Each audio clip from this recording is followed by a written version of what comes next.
With new jobs, more families, and a growing economy, there's plenty of new energy in Calumet. In 2010, the Calumet Board of Education began a dynamic long-range plan to upgrade and expand facilities. It was a plan for capitalizing on the area's rapidly expanding energy industry. Designed in 4 phases, the board had a big vision for updating and improving Calumet schools and preparing the district for a growing enrollment. On January 13, 2015, voters will have the opportunity to support the final phase in this plan, focusing on a new elementary school and new route buses. I am Keith Weldon, Superintendent of Calumet Public Schools. This starts my 14th year as superintendent of this school system. The Board of Education has asked for you, the voters, to once again put students first. We have 2 propositions we're going to run January the 13th, 2015. In Proposition 1 for $6,150,000, we are going to build 9 new elementary classrooms. 2 that will work also as safe rooms. 1 new library, and totally renovate the elementary principal's office and computer lab. By putting students first, the voters of this community will put students in the best learning environment possible. It is clean, safe, and also energy efficient. Very big project, trying to finish what we started. It's the, I guess, phase 4 of the projects, and it's time to do it because of the gas plants and windmills. So we need to get it passed and get this elementary school going. The longer we wait, the less they pay. The more it will come out of the taxpayers' pockets. Hopefully it brings several new families to the community, and we'll have bigger classrooms for them to come to school with, and nicer, newer, updated, all the iPads, all the technology, big libraries in the new floor plans here. It's good for people, young families, to draw young families into town. As a second need that we have is for the buses. Our buses do take a beating on a daily basis for our routes. We have several of those that will be 10 years old this year. We've never had backup buses here before. This will help with that. We'll have new buses for our routes, and we'll still have some older buses for when one breaks down instead of being in a bind like in the past. At this time, the board has called for 2 propositions on the January ballot. Proposition 1 calls for bonds of $6,150,000 for construction of a new elementary school, which will include the library. This proposition includes necessary furnishings and technology. Proposition 2 calls for bonds of $360,000 for the purchase of 4 new route buses. If voters approve both propositions, these bonds total $6,510,000. I just walked down to the auditorium. I used to sing a lot, and that's my kindergarten graduation, and to go in there and see it like that, it's really heartbreaking to see this school that my great-grandparents grew up in, all the way down to my son. I don't want him to have to attend a school that's falling apart. I want him to know that it's worth it. I really believe if we were to keep this building, it's not safe for the children. We're gonna have to keep doing repairs here and there and here and there. And with us having to do so much, that's taking away from money that we should be spending on our children and their education and paying these teachers what they deserve. So I really, I ask that the people that are having a hard time with letting go, just let go and let God, just take over, and it'll be good for our whole community and our children. You can see when you walk into this school that, the teachers care for the children. If you walk by, you'll hear them all learning. When you see the kids on the weekend, they'll be excited to tell you about school and what they've learned. So it's very good. The building plan in Proposition 1 calls for demolition of the south end of the existing school and the library building. The new elementary school with library will be built in the footprint of the old building and attaching to the north end of the building. If approved, the new building will include 9 classrooms for the elementary students. 2 of these classrooms will be constructed as storm-safe rooms. The new building will also include the library, bringing it into the main building. The new structure will be fire sprinkled, and the necessary restrooms, technology, and furnishings will be included. In the remaining north wing of the building and the existing computer lab, paint and other finishes will be upgraded.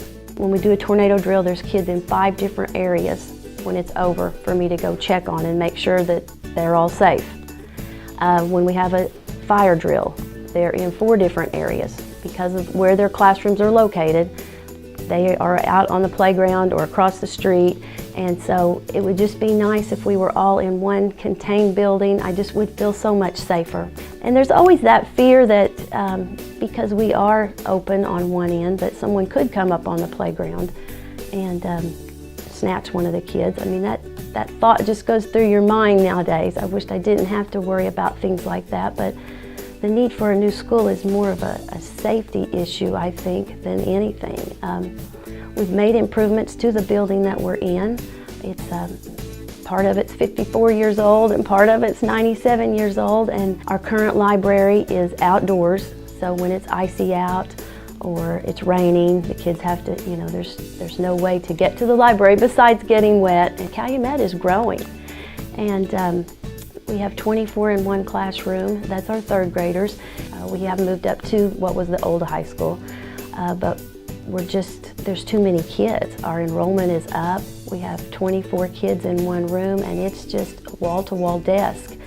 In moving some of the classrooms, now we do not have sinks in the classrooms. Our little ones are required to have restrooms in the rooms, and so our pre-K, we don't have them right now. If it was right there in the room, you could let them go and they wouldn't have to she wouldn't have to stop teaching. In elementary, you just have a lot of where they need space. Sometimes we put centers on the floor. We have reading groups going on. Sometimes they just need a brain break and they need to get up and move around, and that's just not possible in the rooms that we've taken over. Calumet is very fortunate because we are a small school setting where the teachers, we have all been here a while, we all know the parents, and they're our babies, and we just want what's best for them. If voters approve this proposition, work will begin spring 2015, with completion expected in summer 2016. You can continue to throw good money after bad. You can continue to refurbish the building, and it'll end up costing you a lot more than just building a new one. With all the oil and gas money in this community and the surrounding areas, this is exactly when it's the time to implement something like a new school, because everybody knows from driving around the state of Oklahoma and you see a small town when the school is no longer there, the town is no longer there. I think that the school that we currently have right now for the elementary students is not well laid out. They should be able to make it more streamlined, control access, and make it to where you know where the kids are at all times, make sure you know who's coming into the school at all times, and keep it really restricted to that, and to make sure our children are safe. Why pass this bond issue now? The Calumet School District is in a very unique position. Fortunate to be located in a region rich with energy resources, the school board has been prudent about taking on debt to upgrade and expand district facilities. When patrons approved the bond issue in 2013, the millage for Calumet schools was expected to increase to more than 68 mills. However, addition of the wind farms and gas plant to the tax rolls have increased the assessed value of the district, while reducing the burden upon taxpayers for repayment of the school bonds. With these additions from energy-related operations, mills attributable to Calumet schools have actually dropped from 53.69 in the 2012-2013 tax year to 49.61 mills today. Approving both Proposition 1 and 2 for a total of $6,510,000 in bonds will increase the mills to 66.07, with payoff of all school bonds in 7 years rather than the original 10-year plan. The 2013 bonds were planned with a 10-year payout. In today's economic climate, bonds for the high school and elementary will be paid off in only 7 years, with a millage increase slightly less than was originally anticipated for just the high school. All this due to the impact of the energy industry in the Calumet district. How will your taxes be affected? If your 2014-2015 ad valorem tax amount was $100, you should expect an annual increase of $20.24, or just $1.69 per month. If your annual taxes were $500, you should anticipate an increase of $101.18, or just $8.43 per month.